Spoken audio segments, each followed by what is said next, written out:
Hey, everybody. Welcome back to SIC Talks. This is episode number 60, second in our new format, and one that we've gotten a bunch of good feedback on. So I'm very pleased. Thank you for your comments. Today's guest is Ed Cotton. Ed is a strategic consultant and a longtime acquaintance of mine, dating back to his days when he ran strategy for BSSP out in, wait, don't tell me,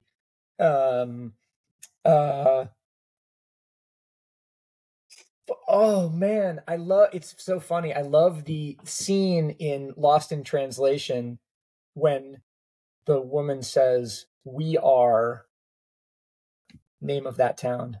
Sausalito. Damn. I don't know if you know the line. Yeah. We're Sausalito. Yeah. We were BSSP is Sausalito. Yeah. Well, yeah, I mean, right. You really are, or they are the backbone of that little picturesque waterfront town. But in any case, we went out when Ed was leading strategy there and working on Mini and to pitch ideas for Vice. And we got to know each other and got to be friendly. And I have admired Ed's not only prolific LinkedIn output in the areas of, brand strategy and just general sort of strategic thinking broadly, but also, he's worked on a bunch of interesting stuff, and also I think has a worldview that is similar to my own. So, Ed, I'm very pleased to have you here. Thanks for joining us. This is also a little bit of a reciprocal thing because you had me on your podcast, Inspiring Futures, a year or so ago, and to be one of the 100 or so people asked to be a part of that has been really, really awesome. So, thanks and welcome. Thank you so much, Ben. Great pleasure to be on this brilliant idea for a show. Well, it's certainly it's incumbent upon us to make it brilliant. So we'll dig into that. But for those who have not tuned in previously, the idea of the show is that it acts as a companion and now an embed within my newsletter, SIC Weekly, which is a kind of a daily or a weekly digest of ideas and stories that I think are interesting and pertinent to my background and my career also as a sort of a, brand and strategic consultant, to the extent that you want to call me that. And what we try to do is go through stories that my guest thinks are particularly interesting among this vast array of usually over 100 stories on a weekly basis. So there's a fair amount of homework involved in it. I appreciate you doing the homework, but I also thought it would be important to note one of the reasons that I wanted you to come on this week was that you tagged me on a post on LinkedIn about the Pradaverse and this idea of Prada activating in a kind of a new and somewhat unexpected way. Would you talk about that one as a way to go into this, and then we'll get into some of the other stories from there? Yeah, absolutely. Well, I didn't know much about the Pradaverse until I started to dive into it. There was a PR announcement about this exhibit opening in Shanghai. And what I discovered was we are sort of well over a decade. The Pradaverse has existed. This is Pradaverse 2. And what it basically is a museum-like curated exhibition that takes visitors through the storied history of the brand, past, present, and future. And what's very interesting, it definitely uses a bit of technology, but it's not one of those sort of over-immersive screen-based experiences. It's very much about highlighting the objects, product objects, and the artisanship that goes into those objects. And I think there was some discussion around the fact that in a digital world where everything is sort of very fleeting and superficial, the depth of a story and a history like Prada's gets lost. Yeah. And it was an interesting sort of, for me, it was just sort of a really interesting example of we're down to sort of 6 seconds, 5 seconds, this ever decreasing attention span or seemed attention span when it comes to advertising. And, brands are sort of suffering, I think, as a result.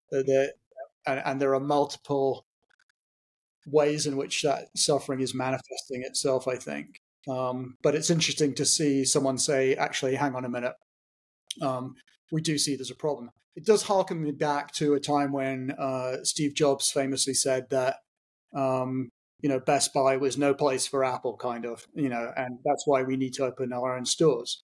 Sure. And, the stores give, I would say they give the space over. It was really a space issue for Steve Jobs. It was like, we're shunted there in the corner. You don't know where to find us. Right. There's someone behind the large screen TVs, and there might be an Apple sign, but they might not have put it up, and we can't control it. It was an issue of control and space. Right. Yeah. And then, of course, there was famously Nike Town. And I always thought Nike Town in its first incarnation was really interesting because it was actually a hybrid brand experience in a retail store. Now it's just a retail store. Yeah. And it's less interesting for that very reason. And so I'm sort of interested to see what kind of trajectory we'll see in the future as the sort of physical space as a brand experience. And I know Starbucks, it was interesting that someone from Starbucks actually commented on the post. Starbucks is an interesting brand with, some of their like reserve, the reserve. Sure. The very high-end expression with very all high-end. of the, yeah. Yeah, do seem to be sort of set up to do a lot more around storytelling. That is interesting. And then we have this Netflix rumored to be looking at sort of 4 or 5 experiences across the country. How they just sort of define those, it remains to be seen. But they have done the pop-ups, they have done the Stranger Things. So I would imagine Sure. it will be a mixture of sort of classic retail and some kind of revolving experience that they can literally move in and out depending on the show. Yeah. That has the following. Well, it's interesting to me one thing that I was struck about on the Pradaverse story. Was that it was not the on-screen experience, the metaverse, the sort of Web3 experience that the name would sort of imply at first blush, and that they were getting it was happening in that sort of IRL universe. The other thing for me is that it reminded me that the most striking retail experience I have ever had, I think, was the Prada store in New York. Designed by Rem Koolhaas. The first time I walked into it, the giant swooping ramp thing that leads down to the basement, I looked at it, couldn't process it visually, and it gave me vertigo. It literally made me dizzy when I walked into the store, and not in a bad way, in a way that I was just like, whoa, I'm being physically affected by this kind of retail design. So that. I don't know that vertigo was necessarily the intended effect, but clearly that kind of, attention getting, thumb stopping, as they would call it in the terrible digital screen universe that we live in, effect was part of it. And I like the fact that Prada has continued to redo that. What I also wonder though is, and it's interesting, the Netflix example. I had a conversation yesterday with a company that creates digital experiences, and they do a lot of work around real estate. And the idea that real estate companies or real estate owners need to think of their buildings as IP and figure out a way to express or exploit or use that and leverage it in some way. At the same time as companies like Netflix that are ephemeral need to figure out, or have realized that they need to figure out how to come to life in the real world, creates a tricky conundrum for brand builders, brand strategists, brand marketers, because it's sort of like, we have to do everything. Where do we start? Or not even where do we start, right? Because we should be starting with the core value of the brand and its purpose and so on and so forth. But like, where do we go first? What is the order of operations that successfully puts us in the most advantageous position? And I wonder if that's a lot of what you're doing these days in terms of thinking about for brands. Yeah, I mean, I'm not actually, it's not something I'm sort of working on per se, but it's in the back of my mind right now. is this whole idea of depth of expression of the brand, and I think it goes into that sort of idea of what a physical space that tells a story that might look like. I think it also goes into the sort of domain of AI, where sure, where we are going to have interfaces, or we do have interfaces that are brands talking to us in a way, with a level and depth of conversation that we have never had with brands potentially. And I sort of worry as a strategist that these AIs don't sort of have enough. There's not enough there. Yeah. To make these sufficiently interesting. And I think the people are going to really, they're going to start to do this, and they're going to quickly realize that little brand onion or the brand pyramid or whatever, little gizmo they had to describe their brand is woefully ineffective. And no one really tested it. It was sort of, we sat in a room and we agreed to put these words on various parts of the page. But the people who did that did it 5 years ago, and we've never really used it. So I think that's going to be very interesting to see how that sort of transpires, because one of the things that I can sort of see is a rush to the technology.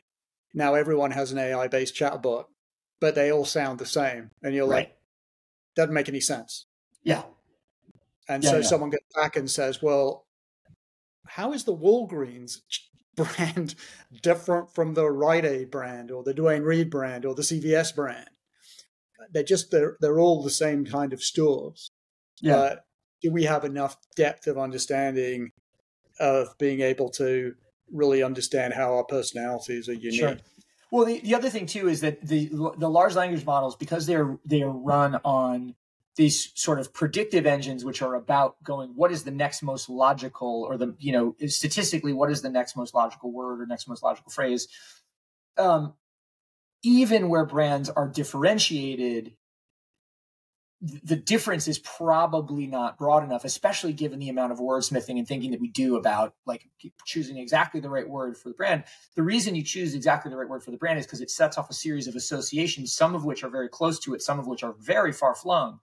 And the language models are only going to give you the ones that are close to it, right? So it inherently will flatten the differences between brands that we've spent so much time crafting. It's fascinating. Depth of expression, I think, is really interesting because it almost allows you to apply a metric to say a brand like,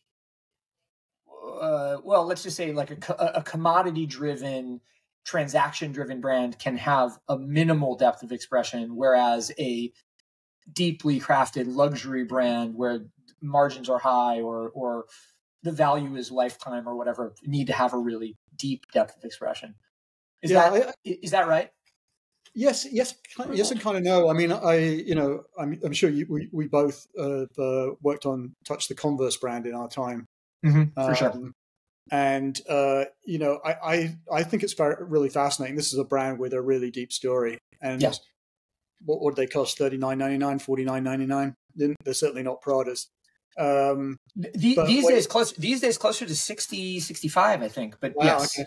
I mean, it's it's not 650. No, it is definitely not. It's definitely not. But you go to their website, and I think it's this battle that exists in brand land, which is between the retail marketers, performance marketers, and the brand people. Sure.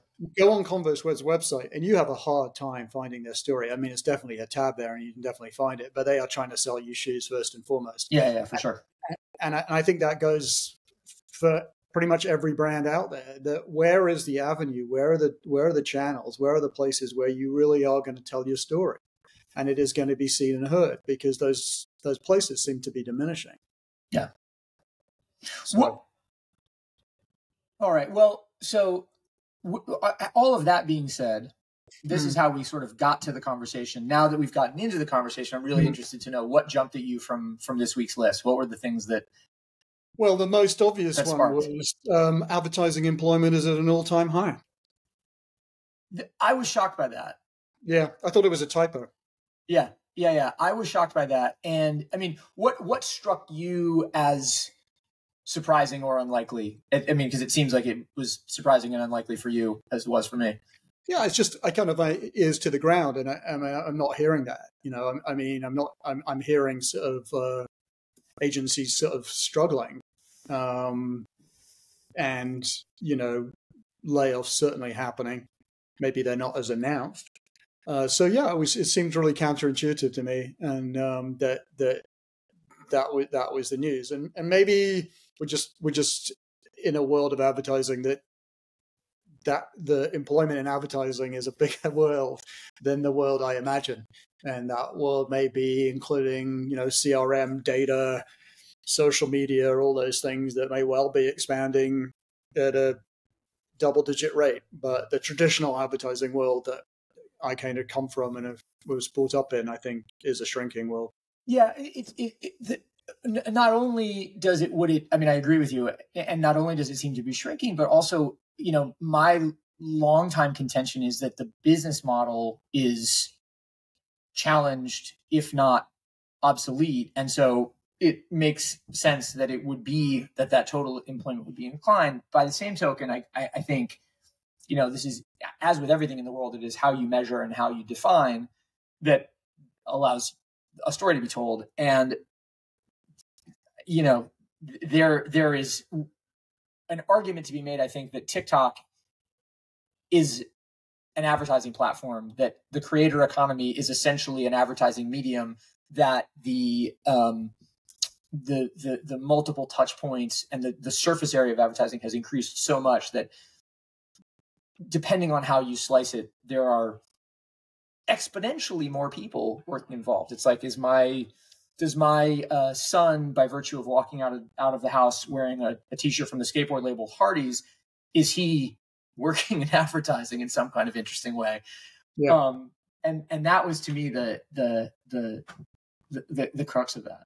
But I agree with you. It feels like there is more of the people who have participated in the kind of traditional world seem unmoored, or have moved to other places, or are searching for their next act. Yeah, I think a related article to that is this Mark Andreessen piece on celebrity brands are the future of brands. Yeah, which I think is sort of born out of his own son's experience with Mr. Beast, and it is the potential is definitely there. There's no doubt. Why would not? We've already seen them. We'll doubtless see more of them. Yeah. Powerful celebrities becoming their own brands and having the tools to manage and do this really, really well. I guess the question is, Mr. Beast is a really interesting case, and I wonder if every case is the same. Sort of, he has a really clear vision about what he's trying to do. It's not a side business for him. It is him. It is him, and it is his business. It's not like he plays basketball 17 hours of the day, and 2 hours he devotes to working out what merchandise needs to be designed. So I wonder how many. I mean, I remember how many people will rise to becoming. I mean, look. Cadbury was a person. Kellogg was a person. There's nothing. This is the oldest. Right. For branding, brands were individuals. Brands came from individuals. Brands came from visionaries who said, "I want to make, chocolate affordable to the masses. It hadn't been affordable." Or I want, Kellogg's was all about, there's a nutritional power in cereal, and I want to bring it to the masses as well. So they all came. Most brands came from someone. Yeah. They weren't instantly companies. They were the ideas that individuals had. The thing that I think, I mean, it calls into question for me a couple of things. One is, what, to your point, what we're observing is not a new phenomenon, but it is maybe coming from a new constituency or a new quarter that we haven't really seen it from before, right? And that's partially because movie stars, public names haven't necessarily been thought of as credentialed and authentic in a way to create brands, right? Like if you said back in the day that Mamie Van Doren was going to create a meal brand or a restaurant brand or something, it would seem odd, right? She's not known for her food taste. She's known for something else. Whereas now people are famous. They're famous for being famous. And so that allows them the ability to spread. The other thing though, that it brings to mind is this observation that came out of the ubiquitous Spotify Wrap from a couple of weeks ago, which was that many, if not most, of the biggest names and the most prolific artists in terms of streaming volume were artists who established themselves prior to 2012, 2013, before we had the true proliferation through Instagram and some of the other social platforms of, egalitarian, democratic, whatever you want to call it, access to platform. What I wonder about is the extent to which we are, mistaking the real shift, which is not that celebrities will drive all of the brands, but that the same celebrities will really drive the brands going forward, and that we continue to flatten our, access to the new, as opposed to new variations from the same. Look, I mean that I think you got a few things going on. I think you've got a disproportionate amount of attention, monetary value going to a very few celebrities. That can catch it, and their ability to do Taylor Swift can literally do whatever she wants. If she wants, whatever she wants to do to make money, she has license in a way that not many other people have. Right. But I think you've got what you've got at the other end of the scale is, opportunity for somebody to be a Mr. I think we will see more Mr. Beasts. I think people who have an idea and are committed to it, they will use the tools of celebrity to become celebrities and then build brands from that. Sure. So there's two ways at it. There's the small group at the top, Snoop Dogg, Taylor Swift, who can literally lend their name to anything. They have such incredible name recognition. They have such cult followings. But I think we'll see people rise from the bottom and do things because the means of production are easy and the means of communication. I mean, it's fascinating when I saw the All In conference. Mr. Beast was a speaker there.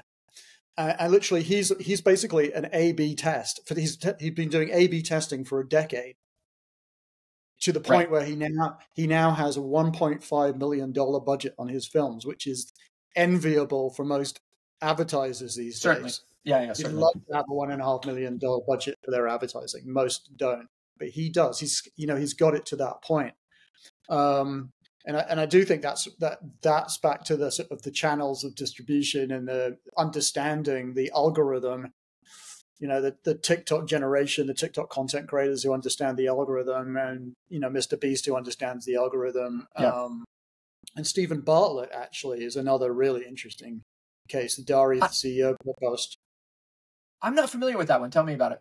The English guy. It's called there's a show called Dragon's Den. Oh, sure. Okay. No, I'm familiar with that. Yeah. It's similar to Shark Tank. It's a version of Shark Tank. He's one of the presenters. He's also, he's probably in his very early 30s. But he's just gone into podcasting big time. Okay, gotcha. And the Dari, the CEO, has become a sort of he's just a brilliant interviewer. He turns out to be a brilliant interviewer, and the show kind of is one of those things where you will pretty much guarantee that someone will reveal a truth that they have never revealed to anyone. And these are he's got the caliber of his guests has just gone through the stratosphere now. Now everyone wants to be on his show. And there was a really good, there was a there's a fascinating podcast with the girl who does marketing for him. Okay. And if she's 26, she's 26 or 27. It's absolutely brilliant and absolute like natural around social media. And I mean, just they've taken this show, and since she's come on board, I mean, it's grown exponentially. Interesting. And these are it's this generation that really understands how to work these channels, and maybe she's kind of like a side operator who happens to be attached to a celebrity. I would say Stephen is a celebrity. Sure. But celebrities themselves somehow will do this. Either they'll have someone like her or themselves. They'll have people. It's interesting, the idea of so as we were talking about the idea of having these high-powered guests and getting them to say things that they don't say to anybody else, and then the show being an attractive place for CEOs. I think in the past we are used to thinking of executive leadership as being conservative, guarded, highly accountable, at least in their public expression. But as you were talking about that, it reminded me a little bit of the thinking about a CEO essentially wanting to go on to reveal some sort of human truth and to make themselves more relatable as a face for the company, or just simply on their own sort of career trajectory.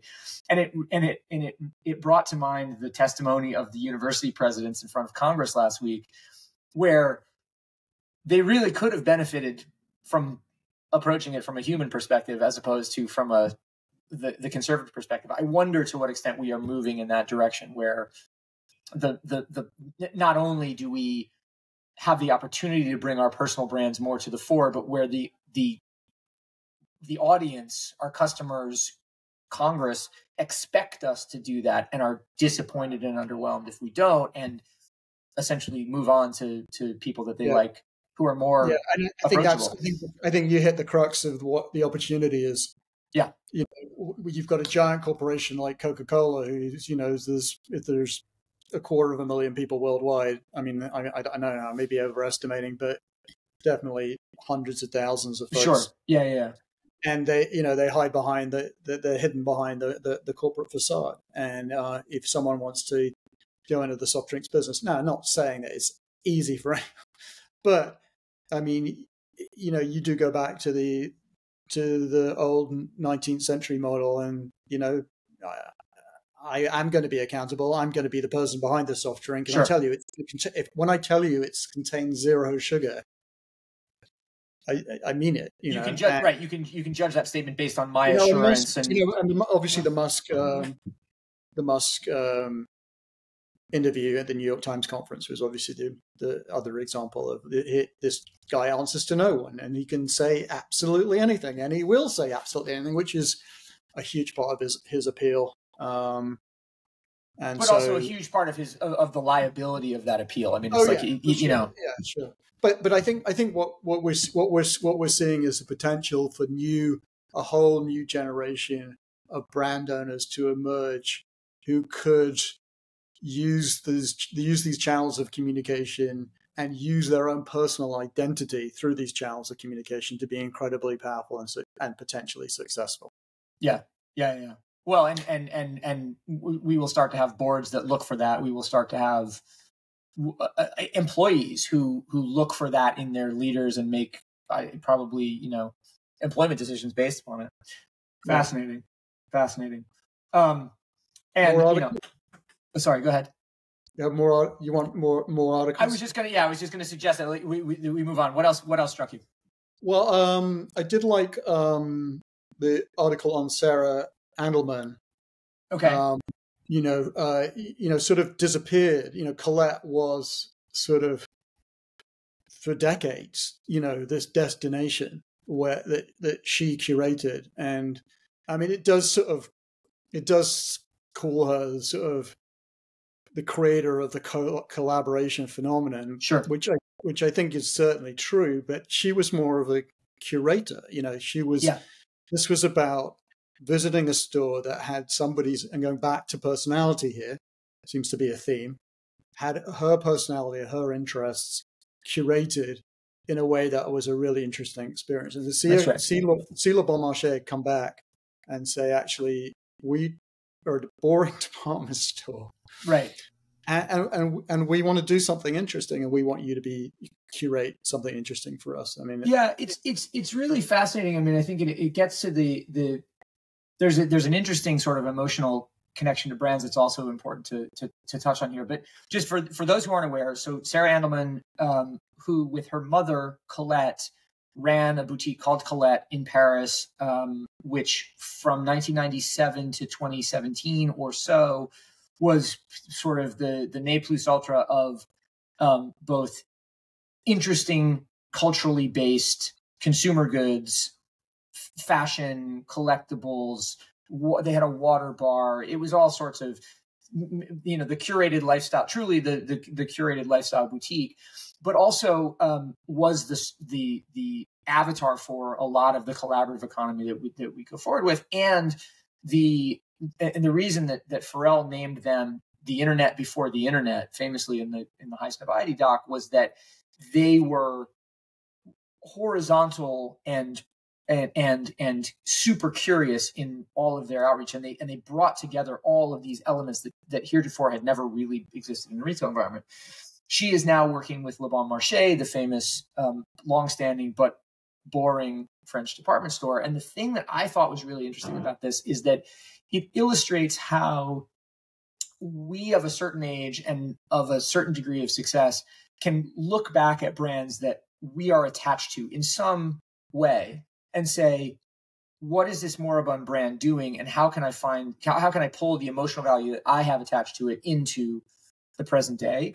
And it made me start to think about all of the brands that I loved in, as a kid that we don't see anymore, and whether there's any of those that are ripe to be acquired by an Authentic Brands Group or somebody like that and brought back to the present. Yeah, I think that's part of it. I think the other thing is, what continues to surprise me is how housebound people are. They may go out and spend $1,000 on Taylor Swift, but they are, Grubhub, or Making Fit, whatever it is. People are very happy to stay home. So I think you've got to be really compelling to drag them out, and do things that are really interesting. And we've seen this immersive art. We've seen various versions of Museum of Ice Cream or that type of thing, and sure. and we'll see it. We're seeing it in retail. There's a reason. What you can do, you can buy absolutely anything on the internet, right? And everything is being bought and sold on the internet, from things that we were told 10 years ago would never be sold. Diamond rings will never be sold on the internet. Right. Luxury fashion will never be sold on the internet. People will have to go places. Well, no, they are buying all these things. They're buying cars on the internet. Yeah, for sure. So that just means, if you want to get people places. And I think that has a whole, we talked about at the beginning of what are these physical destinations? What does a building mean? What does an office mean? It's just, they've all got the same problems, and all the same possibilities as well, and potentially the same possibilities. Yeah. It really, I know Brian Collins has been doing some really interesting things with like the office and the library he has. And I love that room. I love it. So for those that aren't familiar, and probably most aren't, Brian Collins runs a design studio agency called Collins, and in their New York City office, they have this library, which puts my one here. Well, that's the Christmas tree, but it's sort of like, imagine a room filled with books to that level, floor to ceiling, and it's for people who love books like me, it is like heaven, and also just like this endless source of inspiration. Yeah. So, I mean, I think he's one example of, how are we going to get people to come in. How we've got this library. It's a resource. It's a thing that it's a place you go to help you imagine and be inspired. And I don't think enough is being done. And there is sort of a vacuum right now. It's like, what are these spaces? Interestingly, I was sort of looking through my library, and I found this. Oh wow! It's I don't know what the name of this publishing company is, but they do books on brands, and this is one they made on WeWork, which I'm hoping is just worth an absolute fortune. Well, let's hope so. Yeah, so B magazine, South Korean, and each issue devoted to a single brand. It's funny, I just walked off with a copy of the Porsche issue from a hotel I was staying at recently, because I was like, this is, I'm not even a Porsche guy, but I just the singular focus on it is awesome. But I think you're right. Like, it would be interesting. They've done 90 or so issues, and it would be interesting to go back and see which ones are with companies that have a checkered history like WeWork. That is pretty interesting. Yeah. So, I mean, I think, again, these guys were trying to do something with space, and trying to create community and space, which also links back to obviously another story in the 100 Stories, which is the Soho House. Yeah. You cannot get into the Soho. You cannot become a member. There's a wait list. Well, not only, sorry to interrupt you, but not only is there a wait list, which has always been the case. There's always been an application process, but they've announced that in New York, London, right. Yeah. They've closed off new membership in some of the biggest cities. Which, it's funny, I read that as a Soho House member who struggles each year with my yearly fee, and going like, okay, do I get anywhere near the value out of this that I put into it? I read that and thought, this is the best marketing that they've done in years. And I guess as a publicly traded company, you can't make a statement like that purely as an advertising ploy, although maybe Elon Musk would disagree. But it struck me. It was like, okay, fine. We're getting back to what made Soho House, right? Which was the exclusivity. What was it that struck you about that? Was it? Well, I think it just struck me, on a number of levels. I mean, this company had been struggling. Yeah, for years. I mean, it had gone around, went public, got a bunch of investment, expanded. I think the question I always raised in my head was, does this mean there's opportunity for other places like the Soho House, or is it recognition that the Soho House has built such a strong brand that you don't want to join anywhere else? The only place you want to join is the Soho House, because you have a very clear expectation of what that experience is going to be. You also know it has a cachet that, would you like to come to lunch at the Soho House? Sure. Yeah, they built a cachet. So does that create some kind of, I know people love this word of moat. Right, so sure. Some sort of moat around them. I think what's interesting, and it goes back to a lot of the themes we were talking about, but this idea of desire for connection and desire for community and desire for experience in place. I remember in London, back when I was there a long time ago, it was the era, would you believe, of I think it was the Groucho Club. Of course, yeah. There was a Soho House, there was a Groucho Club, there were various clubs, but at our company, we decided to become a member of this place called Blacks. Okay. Which at the time was sort of very much sort of an artist's place. Got it. It was a little shabby, it was a little run down, but it was almost like a deliberate statement that we didn't want to be part of members of these other places that everyone was members of. Right. And I just wonder if that the sort of ubiquity of Soho House, now they are literally in every city. You go to Nashville and there's just a giant one there. Is there room for somebody to do something there that is a little different and a little less of like, there is going to be, it's sort of one of those things that kind of frustrates me a lot. It's sort of a private equity Wall Street venture capital thing. Is like, there's got to be one company that dominates this space, right? 100%. It's going to be you. and there's no sort of sense that I was thinking about a brand today, Brompton Bicycles. Mm-hmm. This is a tiny, beautiful little brand, and no one has gone in and said, "You're going to replace the car." Right.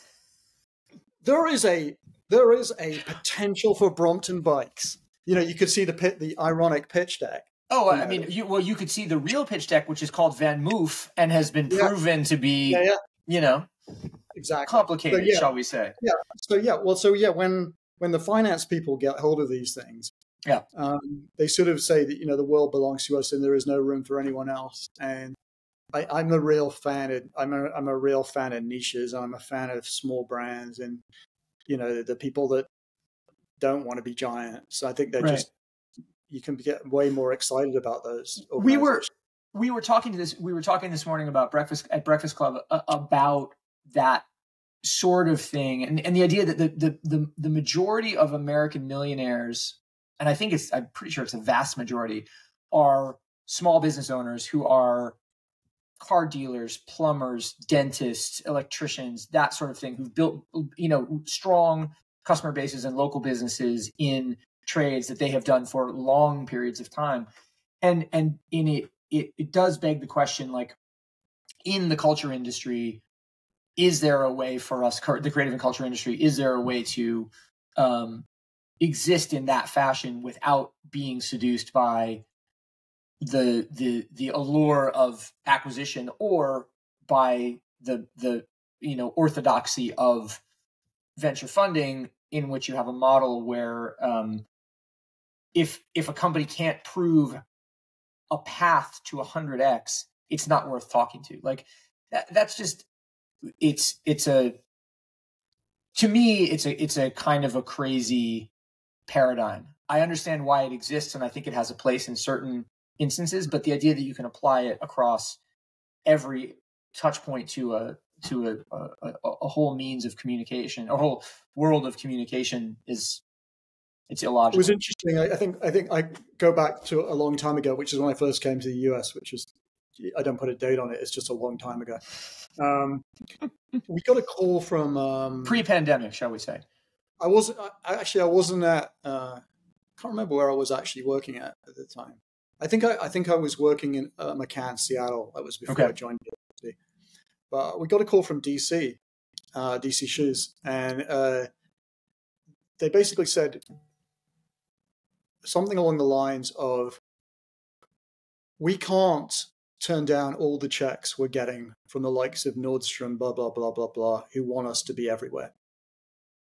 So we know we will destroy the brand because ubiquity will destroy it. Right. But we'd like a conversation with you about creating the next DC."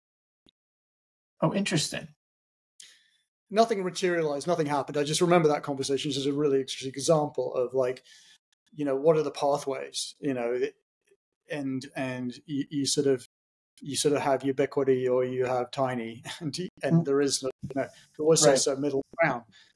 I do think we probably don't do enough to celebrate the folks who are quite happy and make quite decent money, in not dominating the world. That's right. I mean, I do think of things like, I think of Blue Bottle Coffee, as a nice. It doesn't really want to be Starbucks. Well, you wonder. You sort of nice business, and a very distinctive place for itself. But I don't think it wants 50,000 retail stores around the world. Yeah, it's interesting, and shout out to Jeff Cha, who's over there, a longtime acquaintance.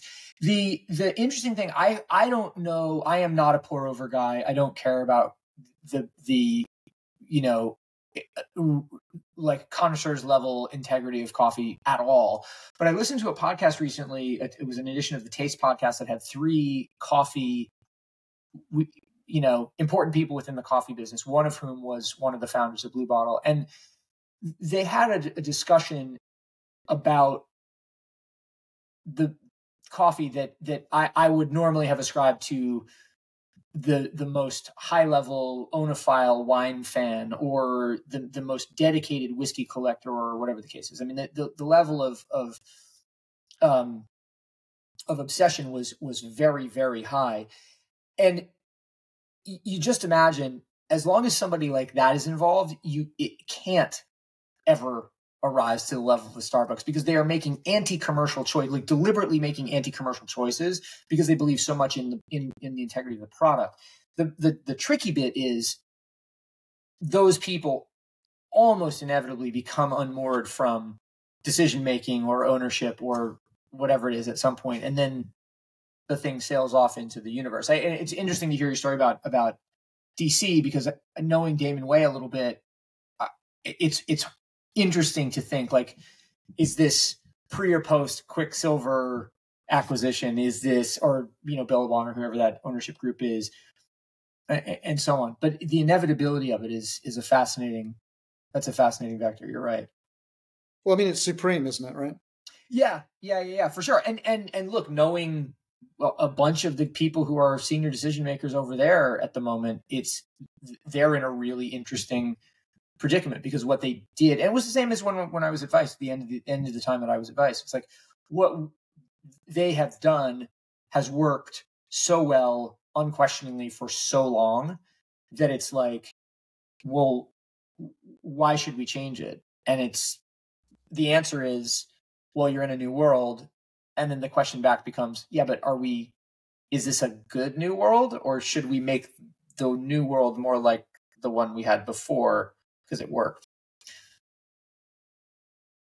It's very hard, I think. I think the problem is when you have these strong personalities who have, they just have a great belief system, and they just have a way of doing things, and they make decisions that you sometimes can't compute. They just feel intuitive to them and right to them. And then you replace those people with people who don't have that same level of intuition. And they're trying to look at spreadsheets and other things to guide them. And you're going to come unstuck. Yeah. Because you can't replace that certain, there's a certain founder mindset. Yeah. Well, it makes me wonder, and it takes me back to something we talked about at the beginning of the conversation, which was, given the proliferation of AI tools and the advancement of those kinds of AI tools to do stuff, but that stuff all being driven by pre-existing data sets and essentially backward-facing experience, are we headed to a place that is more intuitive, or more not intuitive necessarily, but more intuition driven as we go forward? Yeah, I recorded a podcast. I haven't released it yet, with Keely Adler, who runs futures at Dentsu Creative. Okay. And is part of this really fascinating decentralized autonomous, what are they called? DAO? DAO, yeah. It's called Radar, but it's like hundreds of futurists who are part of Radar. Okay. They just produced a report, but they did they did something on AI, and I was sort of trying to predict. I hadn't read the report, so I'm trying to predict the conclusion, but more humanness. So we need to really sort of, I think it's going to be really interesting, is sort of digging deep within to ourselves to work out what is it that makes us us, and then really doubling down on that. And I think it goes, it's going to, like, sort of, this has been woven into our conversation for the last 50 minutes, which, it's about going deep. It's about Prada, the family. It's about Prada, these are individuals. These are human beings. These people that go through experiences. I mean, I think Nick Cave's whole thing on ChatGPT, which is, it's like AI has never had a lived human experience. It can't do this authentically. And so allowing people to be their authentic selves and encouraging people to be their authentic selves and their real selves will be the things that distinguish what we can do versus what AI can do. And I think the more we act like AI and behave like AI, it's sort of, I mean, No, but it's logical because at some, according to some argument, it's efficient, right? It is. Oh yeah, there are a lot of people. I mean, there are a lot of people in the world who like nothing better than to cut costs and make things more efficient. And you know, I remember back in the early days of sort of blogs and stuff like that, and you know, blogs were just the first blogs. It's kind of back to sort of Stuart Brand and the Well. It was just it was a wealth of human expression, right? It was just people allowed to actually put their hands on a keyboard and write what they felt about whatever they felt they wanted to write about. And so this blog was like an arrival of a new printing press, you know, and then it became taken over by every brand that suddenly wanted a blog. And now there's just machines creating this repetitive content because someone is deemed somewhere. And I remember going to one of these conferences where, you know, it was a discussion around, you know, building an ecosystem around things to be published. And people don't seem to really care. They didn't really seem to care about things like attention. They just sort of seemed to care that it was out there and that they created a lot of it. They've done a lot of it, and it was extremely cheap.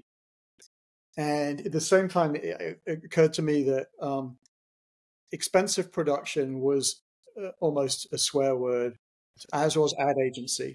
These were two words, you know, words you could not use in polite company, because they meant that you were terribly inefficient. But no one really cared about quality. When you ask people, I said, you created 1,000 pieces of content in the last 6 months. Right. What did you learn? Was any of it any good? And did people like it? And did they like you more because you did it? Well, they don't really know. Yeah. Well, I mean, but Ed, I mean, there was more. Yeah. We clearly have demonstrated that there's more. Like, fascinating. Well, speaking of more, we are actually dealing with less time here because we're coming up on the hour. I wonder if there was anything, you know, any other stories that we want to close on. One thing let me consult my notes for a second. Hang on a second. Okay.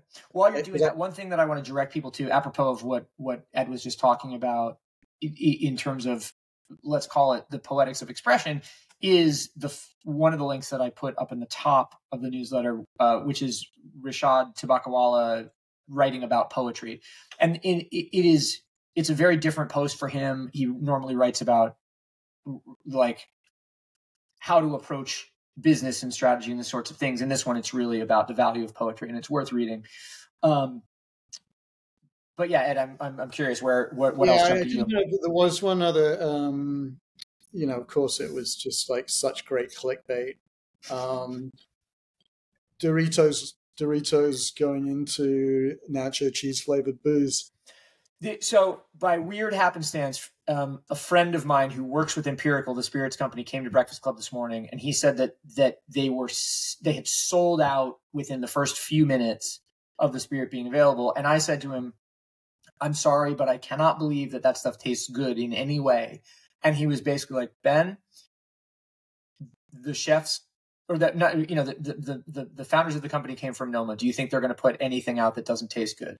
And I was sort of struck by that. The other thing he said that I thought was really interesting, and I hope I'm not giving away any trade secrets here, is that apparently the chefs and the stagiaires in these very high-end restaurants literally keep a drawer full of Doritos or Doritos bags to snack on as they're making it. So while you are having a $700 dinner, the person making it is keeping themselves sustained with Doritos, which is it. So it makes it a beloved brand, and it makes it a brand that's actually legit in that space. Fascinating. Yeah, I just think it's a good. I don't know. You always want to see that you see those headlines, and sometimes your first impression is that this is just Doritos is, you know, a brand seeking a lot of attention. Yeah, because no one really cares about it in the great realms of what's going on in the world, and a lot of the things we've been talking about. Doritos is just almost irrelevant. So how do we do something that actually gets people to pay attention? And doing something like this is a way to do it.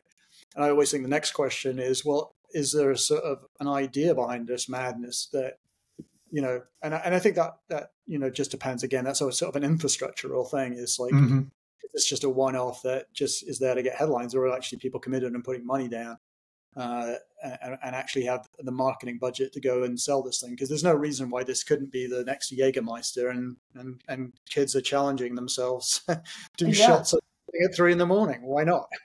I mean, the idea that the next Jägermeister comes from a snack brand as opposed to some sort of family business built around botanicals is a fascinating statement on things, and I think probably a good way to sum up the sum total of our discussion. The high-low. Yeah, exactly. The high-low is exactly right. Well, listen, Ed, thank you so much for taking the time. I really appreciate it. I mean, we could have continued this for hours, so we'll have to pick up at some point in the future again. But it was a fascinating conversation. Really enjoyed being part of it. Yeah, well, thank you. And so anyway, everybody should please look out for Inspiring Futures, particularly this new episode, which sounds fascinating. That's on Spotify and every other place the podcasts are available. And then beyond that, follow Ed on LinkedIn because he is one of the best reads out there. So Ed, thanks again for taking the time. We appreciate it. See you. Thanks so much, Ben. All right. Thanks.